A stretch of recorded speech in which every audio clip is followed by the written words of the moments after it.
Welcome, guys, to a new episode today. Today, we're going to be talking about a very interesting topic, and it's actually a topic that has come at the right time because since COVID-19 started last year, so we have lost so many people in our lives. People have lost so many people differently. So, we're going to be talking about grief. We're going to be discussing about grief and how to overcome it. And grief not only means losing of loved one, but also it can mean to lose a job or anything that is valuable to you. So today I have a guest who's ever been here. Her name is Mrs. Ngatia, and she's going to take us through how to manage grief and what grief is. So welcome back to the set. Thank you so much, Myles. My name is Lizz Ngatia. I am a nurse for the last many years, roughly 30 years, and a counseling psychologist for about 4 years. And I'm glad to be invited to discuss this. And loss means a lot. Loss of anything. It depends with individual resilience. It depends with individual's coping mechanism and pain management. Unfortunately, with emotional pain, it's good to note that the pain actually has unseen scars. It's unseen wound, and nobody knows when somebody is bleeding emotionally. And therefore, it's very important that we lose so much in our lives. But how do we go about it? How do we embrace life again? How do we live again without this pain? Or how are we going to walk with this pain without causing us grief, pain, and a lot of problems that come with loss and grief? Therefore, I feel welcomed. I feel at home. Fantastic. I feel at home. Fantastic. So even you've already started by defining grief, and thank you for that. And even we can go ahead and go direct to the point of, grief comes in stages, right? They have stages that they come in. We might not understand them when you're going through it, or even when you're seeing someone experiencing a certain loss, we might not know that, okay, this is how grief stages happen. So can you help us to understand how the stages of grief happens? Yeah, thank you. Let me define critically on a psychological perspective what grief is. And actually, grief is the intense emotional pain, intense sadness, and it makes an individual to feel that I'm at rock bottom. Rock bottom is where you feel you're helpless. You may not be able to salvage yourself, and you feel the world has come to an end. You may feel the world has collapsed. You may feel that there is no hope. There's no light beyond the curtain of this major grief. And as you said before, grief could be loss of a job, loss of a loved one, a loss of a relationship, and there is nothing we can use to measure the pain. The only thing is that different people have different approaches to their grief. Different people have different resilience to this intense pain, this intense sadness that makes somebody feel the world has come to an end, that makes somebody feel that there is no tomorrow.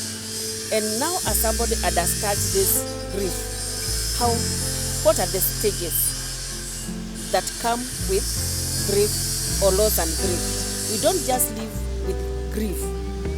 Grief comes because there is a loss, and therefore we refer to it as loss and grief. You must lose something. Even losing part of your body is a loss. And actually I want you to know this, that when you see somebody without a leg, the leg has been amputated. It is more painful losing a body part than losing a loved one. Because losing a loved one, you have other people who have lost with you. But losing your body part, it is wholly you and your loss. And therefore we find that it is very important for somebody to have a cushion, to have support system, to go through this loss and grief. And that is why we have the stages, and in every stage, an individual needs someone to walk with them. And in loss and grief, we have the denial. And you find that you ask yourself, is it really true? it can't be. And you find people literally saying that it is not possible. He can't have died. I couldn't have lost my leg in the road accident. This girl or this boy could not have left me. And you find that you denying it. And this denial makes us going back. Even if it is a loss of a toxic relationship, you find yourself going back to that because you're fighting with denial. And you feel like you cannot survive without them. You feel they are dead. And this void cannot be filled by any other person. You feel the intense denial and you want to see them. Psychologically, you feel them like they're just a stone throw away, close to you. They've gone on a safari, they will come back. They have gone on a vacation, they will come back. They're just in the hospital, they will come back. And individuals go through this anger in a given period of time. There are people who go through it, depending on their resilience, for 1 month, for 2 years, for 5 years. But now the moment you find that, this denial is actually making you go sinking down. You're not able now to, you buried them, you lost this leg, and you are stuck at the grief. You find that now it goes beyond 12 weeks. It is now can lead to a psychological issue that can lead to a mental illness, whereby you may find that somebody now is getting to aggression. Aggression in the sense that you meet a cat, you hit it. You may have animal aggression, child aggression, utensils aggression. You find that you're hitting anything that is close to you. And then you find that then from the denial, and you come to reality, we have lost this person. We have lost this part of the body. We have lost this other relationship. You'll find that now you lapse to anger. You get very angry. You find yourself fixing yourself and wondering, why should he do this? And many people who are losing the relationships, and you find them killing others, they're not able to have anger management. Anger management needs a lot of self-reflection. The pain, the anger is causing you as a person. The burden you're putting onto yourself. And the moment you find that you're not eating well, your personal hygiene is deteriorating, you're not taking good care of yourself. Anytime you want to do something good for yourself, you find that you're lapsing to anger and you feel worthless. You start even having self-hatred. You start having a lot of issues going around you as much as anger is concerned.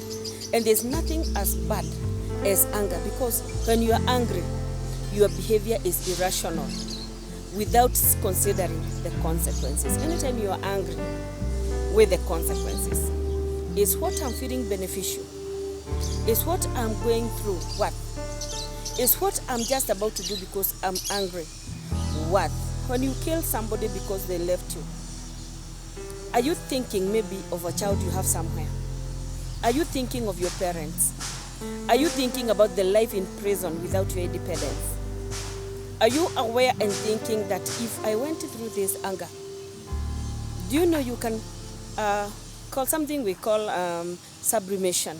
You can replace that toxic love, toxic relationship, and you'll get another love, and you'll ask yourself, you poke a joke on yourself and ask yourself, really?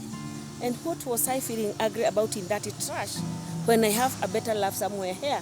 And therefore it is very, very important to have the ability of anger management. Because the moment you don't have anger management, you will not be able to weigh the consequences of the outcomes to yourself and your significant others who are around you. Then from anger, it depends also, it should not go beyond 12 weeks.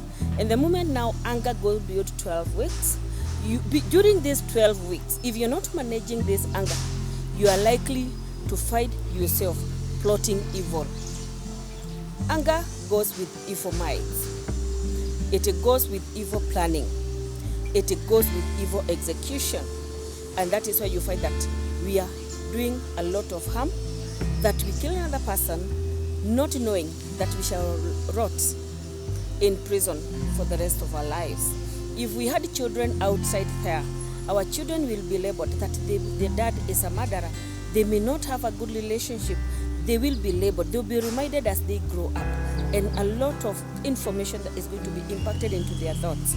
And a child mind is what he collects in the environment. Environment is what surrounds us, what we collect with our 5 common senses. What does this child hear? What does this child see? What does this child touch? What does this child taste? And the rest of the senses. Another thing you find that now after you graduate from anger, you are graduating and the pain is improving. You find now that you come now to bargaining. Bargaining is so unfortunate because you are now dealing with yourself. Self-blame. If I were there, this death would not have occurred. If my child did not go to school, they could not have died. If God was kind enough, you find yourself in bargaining, fighting with the Supreme Being, fighting with the Omnipresent. And this is the time we say that when somebody is going through loss and grief, do not bring God. God does not wish us well. Oh, God knew what was happening. Oh, God is with you. God does not wish us evil. God does not wish us to feel pain. And therefore, when we are dealing with people who are going through loss and grief, let us not bring God knew. Let it be in your silent world. If to them they know God exists and God is doing good things, let them deal with their God and their feelings and their faith as far as bargaining is concerned. You find yourself that if I did this, my mother could not have died. If I did this, my child could not have died. If my child studied in a local school within our locality, my child could not have died. If my child did not have a car, he could not have met his accident. If my child did not visit me, my brother, my sister could not have died. And now you find that you have a self-blame.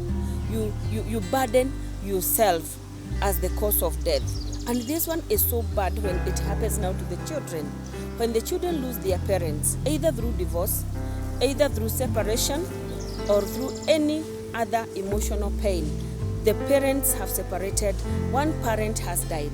You may find that this child who is left will say that if I didn't, especially if there was a strained relationship, if I behaved well, maybe my dad could have been around and he could not have gone away to meet his death. If we closed our door nicely, thieves could not have come in the house and he could not have killed our father.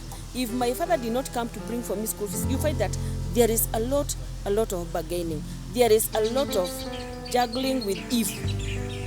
And the word if is very painful.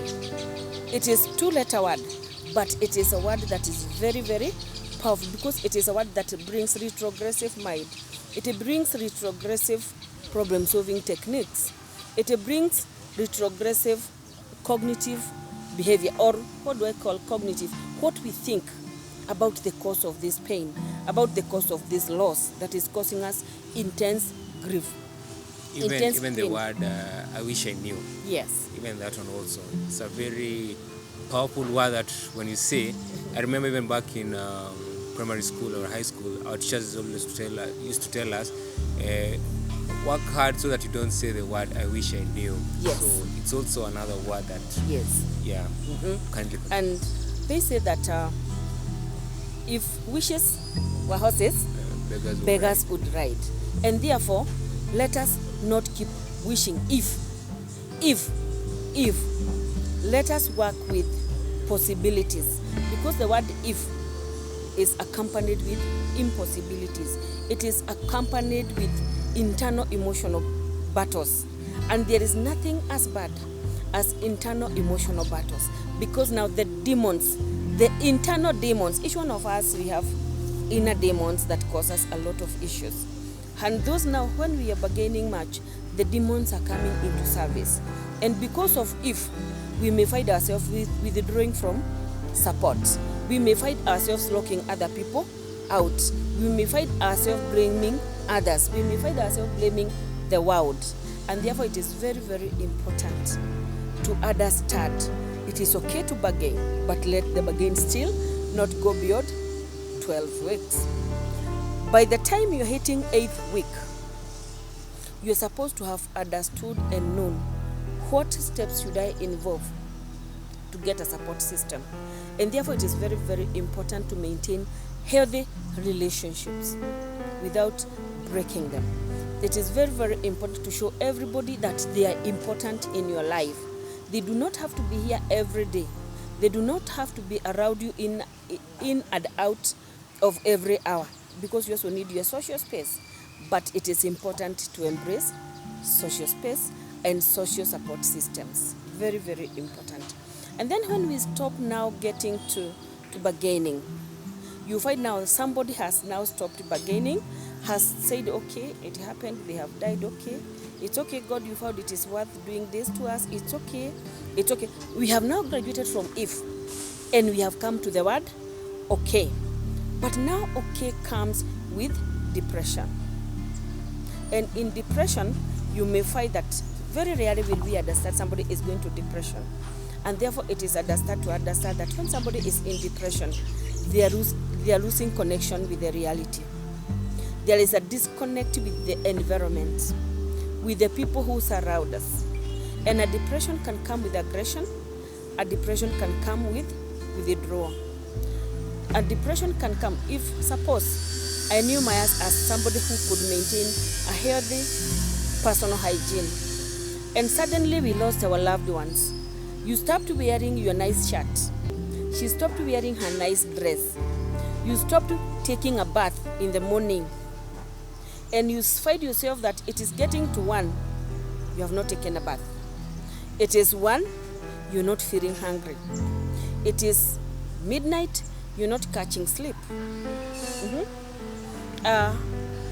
When somebody talks to you, you're getting irritable. A slight cue that reminds you of this cause of this pain. When it comes back, a small thought, because literally loss is about life is a process, but death is a point. Another person in the neighborhood reaches to the point of death, and you are still in the process of living. This now revives the bad memories of the loss even before you accept the loss. And you find yourself now juggling around with this pain again, bargaining again, denial again, and you retrogress back. You're not able to graduate. And you find now it makes you sink deeply to depression. It is very important to understand when you are in a normal status of your mental capacity. When you wake up, what is your list to do? Even in a normal circumstances, when I wake up, what do I do? Do you enjoy watching newspaper review? Have you lost interest about it? Are you good in writing? Have you lost interest in it? That is how we understand that we are sinking to depression. And this is where we bring personal hygiene is the cardinal sign to make the world know that something somewhere is not right with you. And personal hygiene and mental health. When we lose our loved one, we tend to retrogress back. We tend to lose focus and purpose to live. And therefore, it is very important to deal with the depression. And when now it is not easy to deal with it, and remember when we realize that you're not taking a bath, you're not feeling well, you have withdrawn from the society, already you are increasing the size of the social wall, that you're closing people from reaching to you. Remember when you are in this depression, you're rude, you are angry. And when you're rude to me, you are pushing me away. I'll call you, you refuse to pick my call. You're still pushing me away. And you find yourself a lone ranger in the desert alone. Yet, there are people who are close to you, but they do not know how to go about it. They don't know how to reach you, to help you manage this pain, to manage this depression. And then, as depression now graduates, you find that the person has died, the loss has come, we buried them, I am leaving, I'm here to go. Now we reach to the acceptance. And now you start picking your broken pieces and you start rising up and walking back again to life. But the pain, the scar does not go away. But now you live to live with the scar, but not with the pain. Okay? We remove the word if, and then we come and walk with the word all right, because it is well. And now when it is well and then acceptance has come, now here we can bring the spirituality, the religiosity, because somebody has accepted, somebody has started rebuilding the relationship with themselves, they have started rebuilding the relationship with significant others around them, and they have started rebuilding the relationship with God. And those are the 5 key stages of loss and grief. We said it is denial, anger, bargaining, depression, and acceptance. Yes. So there are 5 of them. There are 5 main stages. But now, if we can call them 7, sorrow now comes with the denial. When you're denying, you're sorrowful. And that's why we defined loss and grief as intense sorrow, intense emotional emptiness, where we hit rock bottom. And sometimes someone can get stuck at certain stages, like Yes. for example, the bargaining or denial.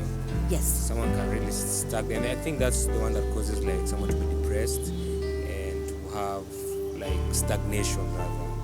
So yeah. Somebody can get stuck, and that's why we are calling that when it goes beyond 12 weeks, it is no longer business as usual. This is somebody who needs a lot of help. More unfortunately, or mostly unfortunately, when somebody is at this level and you are so stuck at a certain level, this is now when you need to understand, do I need help? And you seek help. Seeking counseling services, it is not in vain. You're getting support system. You'll be helped how to seek support from people around you, from your loved ones, from the people you trust around your environment. And unfortunately, if your personality is introverted, you may find yourself not getting much help because your world is so closed.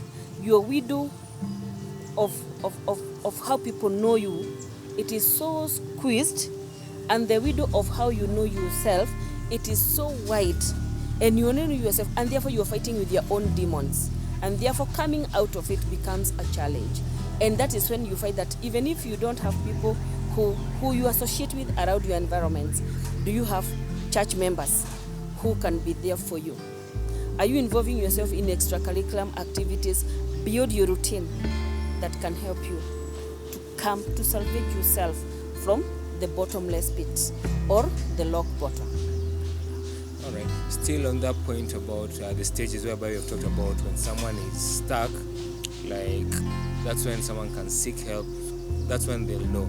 But you know, sometimes when someone is going through grief, yeah, you might not know that you need help. You might think it's the normal process of grieving. You might think, because I think some of them, like they can grieve for long, they think it's normal. So what do you think is the best way to deal with grief as an individual, whichever age set? What's the best way someone can deal with grief in your point of view? The best way to deal with the grief, let's understand that grieving and mourning is a process. Okay? And we cannot wish away our loved one the moment they go. It is important to allow the person to go through the process.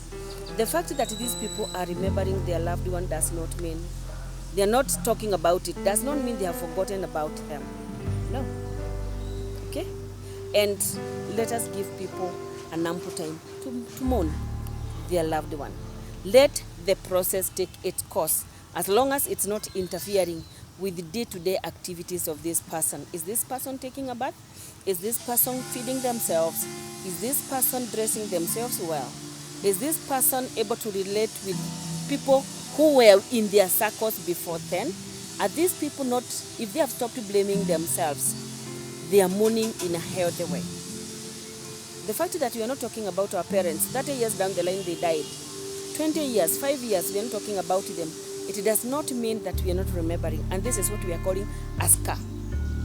Because when our loved ones go and leave us, and we have taken time to mourn them, after that, it is very, very important to talk to someone. Talk to somebody about this loss. Oh, I lost my husband. Oh, I lost my child. Oh, I lost my baby. Oh, I lost my mom. I lost my dad. I lost a good friend of mine. Okay? And when you talk to someone, a problem shared is half resolved. And therefore, it is very, very important to keep talking to someone about your feeling. It's good to talk to somebody about other things so that you can distract the forces and the pain and the remembrance of those people whom we lost long time ago or in the recent future. Very important to talk to somebody. Another thing, it is important to go back to your hobbies. What did you enjoy doing before? Were you reading novels? Are you able to go back to those novels? Are you able to read them? Even if you lost somebody through death, through murder, and you enjoyed reading or watching movies that are thrilling. Okay? So you have thrilling movies where there's a lot of killing, and maybe your loved one died of being killed. Are you able to go back to read those books and you do not reflect back as if it is your loved one who is killed in this movie, who is killed in this novel I'm reading? And then therefore after that, you return to your hobbies. If you're swimming, go back to swimming. If you're enjoying dance, go back to dancing.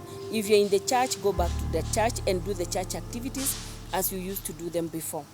And again, seek help. Learn to seek help. You can start it from a family level. You can start talking to someone close to you. And after that, know when it is important to join a support group. There are many people outside there. There's a support group of people going through loss and grief, and you can join those groups and you'll be able to share their experiences. And you'll find that I lost one child. Somebody has lost two. I have lost my husband. Somebody has lost a husband and all the children. Somebody has lost the whole entire family. And therefore it is very, very important. The fact that whoever I lost was so dear to me, whoever you lost, whether there are a million of them, they are close to you and they are important. But when we share these experiences, how we share what we felt, how we went through the stages as individuals, you may find that somebody now is able, in this support group, gain a lot of strength, gain a lot of support, and therefore we return back to ourselves and start loving ourselves. Yeah, that is the best way to deal with loss and grief. Okay. Yeah. Since you started talking about the loved ones, how grieving like the loved ones, so like what I can ask is, how do we accept the loss of loved ones in our lives? Whichever way it is, some maybe they have died, others sometimes it's through a breakup, depending on if it's male or female. So how can we accept the loss of a loved one? We actually accept it and say, this is what has happened. We need to accept it. So how do we go about it? It is good to understand every loss comes with mourning. Mourn. Whether you mourn in silence, and there are those relapses of mourning. Mourning did not end at the graveside. Mourning did not stop because 10 years have gone. There's somebody, when we post, maybe in our Facebook, in our Instagram, in our whatever social media, the loss of a loved one, even if it is 30 years ago, and now people keep sending us the messages of condolences, the well-wishing messages, we find ourselves tearing. And this refresh the feelings, connectivity back with our loved ones. And therefore, let people mourn. When they relapse, let them go through it. Because it is a process of accepting the loss of a loved one. Okay? Another thing is that it is important to remember their impact in your life. How did somebody bring a positive impact in your life? In this life, when we are young, each one of us aspire to do something. Okay? When we are aspiring, like now what you're doing, you are inspiring another person because you aspired what you saw people do, how you saw people influence others with this, and therefore aspiration now came, and then you got inspired. Because some time is coming when we shall expire. Then somebody must have inspired you and have given you the impact. Okay? Keep the impact of what somebody you loved, somebody who gave you this, and you have lost them. Remember how somebody inspired you and the impact they left in you. And when now you have that aspiration, before you expire, somebody dying has expired. Before you expire, are you keeping the legacy of that person? Yeah? Keeping the legacy of your mother, keeping the legacy of your dad, keeping the legacy of the well-wisher who took part in giving you the life. Not everybody was an opportunity to be taken care of by the parents. Keep the legacy of somebody who stepped in and gave you education and who stood with you. Someone who gives you the shoulder, who gave you a shoulder to lean on, and they are no more. Are you able to keep their legacy? When they die, did you give the best set of that matched their personality? Yes. Or you buried them like a dog? Or you just felt, you felt, I have money in the bank, I cannot give my money to give him a decent send-off.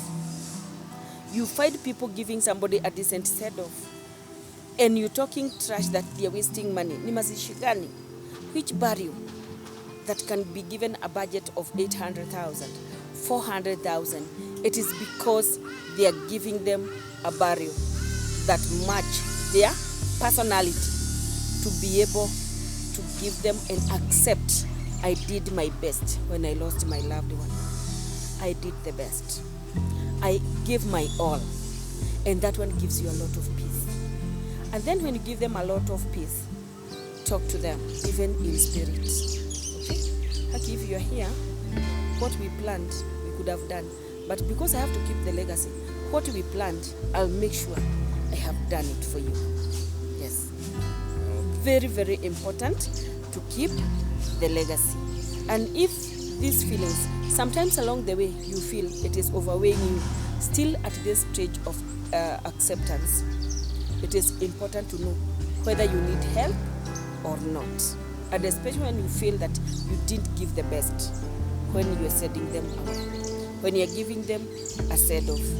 But it's good to give them a decent send-off that match their personality. Yes, because their spirit liveth. That is the belief we have. The body has gone, the spirit is watching over us. Their guardian angels somewhere. Are they happy with what we did for them? Are we happy with what we did? Because it's about reconciliation between the dead, the dying, and the living. Yes. So as much as you have to accept when you have lost someone, something in life, I think acceptance, yes, is important, but the most important one, I believe, which it is finding peace. So, because, for example, you can lose someone who maybe has been bad to you, for example. You see, you have to, as much as you're accepting the loss, you need to have peace. Are you having peace that, okay, you forgive the person for leaving, forgive the person for doing you harm in your life. So, how can we find peace after we've lost a loved one? Because I believe it's at peace is whereby you will heal completely. Because you can lose someone, but you don't have peace. You have accepted, yes, they have gone, but you don't have peace. You're like, oh my God, I miss my father, I miss my mother, I miss my husband, I miss my child. You're like, that peace is not there. So how can we find peace when we have lost a loved one? First and foremost, finding peace is paramount. Because they reached at a point of no return, okay? And you have reached a point of acceptance. And now when we have gone through this loss and we want to find peace, we must create a purpose to be alive. You must have a purpose-driven life. What makes you happy every day, in day-to-day life? And I encourage people to read the Purpose-Driven Life. There's a book called Purpose-Driven Life. Every day you're encouraged to read the chapter. It has 365 chapters. Meaning every day you have a purpose to live. You have a purpose to see a new brighter day. Because you are in the process. You're not at a point. But your loved one reached to a point. And a point of no return. How are you going to juggle around this purpose-driven life? Remember, purpose of peace. Peace is a drive. A drive is something you cannot do away with. When you're hungry, what do? Because you are compelled by hunger to go and look for food. Okay? When you're feeling cold, what are you compelled to do? To wear a sweater. To wear a sweater. Because it is a drive. Peace, likewise, is a drive. And the moment you don't have peace, you live a disintegrated life. The more you live in a world that is not peaceful, for one reason or the other, the more you're pushing yourself to a mental breakdown. And we shall not lose you physically, but we lose you socially, psychologically, and emotionally. And therefore you live in the world of your own as a mentally sick person, because the most important is to take care of our cognitive mind. Accepting that as long as you're born by a woman, one day, it does not matter how many we are, it does not matter how many are being born today, each one of us with this flesh and blood, we will die. And now we live in the world of the spirit. The moment now you see that, you just need to make those people rest in peace as you wait for the day you meet them with their maker and with your maker. And life becomes peaceful with yourself, and you start appreciating, I can live again. And therefore it is important to understand that as much as I have a purpose to live, I have a purpose to let go. Do not hang there. What are you doing hanging there? They cannot come back. You can only ensure their grave is well done. You can always go and talk to them at their grave. You can talk about them when you're around people.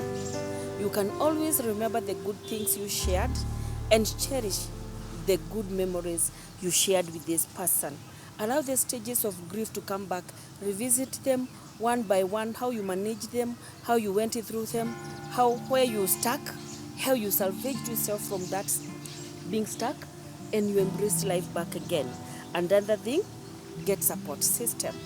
And then from there, have a purpose to live. And when you have a purpose to live, you chase your dreams, you work hard towards living your life, you will work hard towards actualizing your desires. And if you are not married, you start looking for a wife. If you lost a mother, you cannot marry a woman who looks like your mother. And you're marrying somebody who is coming to complement you. And therefore you find yourself starting now to see a positive thing. If you have a weakness in anger management, they are also human beings. And the moment you find that you're not able to have a relationship with people around you and with close circles, it shows that you're not living. You're just struggling around the world. You're just trying to survive in the space. And each one of us has a space, and that is space. You not get it free of charge. You must reclaim yourself. You must reclaim that space so that you can be able to live and live at peace with yourself and tell yourself, it is well because I'm alive. It is well because they are dead. It is well because I'll see them when time comes. But for as long as I am living, I will find a purpose to live. I'll remember them for good deeds they did to me. I'll remember and make their legacy. I will remember the good memories we shared together. I'll talk about them no matter what. I will remember them no matter what. I'll talk to them no matter what. I know they cannot respond, but it gives me peace. And this is when we say in psychology, when you feel you're overwhelmed, you can have an empty chair retreat. Put the chair in front of you and assume the loved one who died is seated there. If they annoyed you, apologize to them. If you're still holding on to them, talk to them, okay? Because actually life is about treating it like an orange, okay? An orange is enclosed by a peels, but it's the peels are very beautiful. They're yellow in color, and so there's something attracting your eyes. Inside, their membranes, they are juicy and they are nice. The moment you handle life like that, you'll be able to hold those people and have them in front of you and hold them like an orange, a complete fruit, a complete beneficial person who can help you to live a life and enjoy life back again. And it's very important also to do exercise.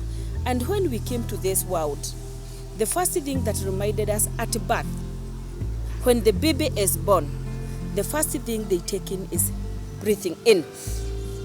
As they breathe out, they scream and cry out. This brings the interaction now with the environment. Okay? An environment that is socially healthy.